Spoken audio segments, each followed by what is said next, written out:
Hey there, AC enthusiasts! Welcome back to Mythbuster Mondays, AC edition.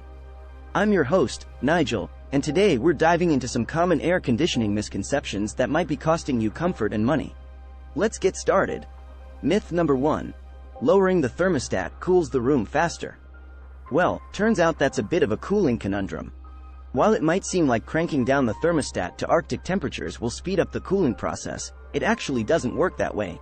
Your air conditioner cools the air at a consistent rate, regardless of how low you set the thermostat. The cooling process depends on factors like the unit's efficiency and the temperature difference between the inside and outside.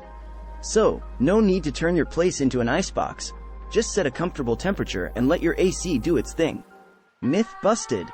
Now, let's tackle myth number 2. Myth number 2. Bigger AC units are always better. This one's a biggie, pun intended. Many people believe that a larger AC unit will cool their space faster and more effectively, but that's not entirely true.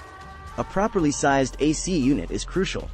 If you install a unit that's too big for your space, it will frequently cycle on and off, not giving it enough time to remove humidity. This can lead to discomfort and higher energy bills. On the other hand, an AC that's too small will struggle to cool your space efficiently. It's all about finding the Goldilocks zone, an AC that's just right for your room's size and cooling needs. Myth busted again. And there you have it, folks, 2 common AC myths debunked to help you stay cool and savvy. Don't let these misconceptions mess with your comfort or your wallet. Thanks for tuning in to Mythbuster Mondays, AC edition. If you've got more myths you want us to tackle, drop them in the comments below. Stay chill, and I'll catch you next time.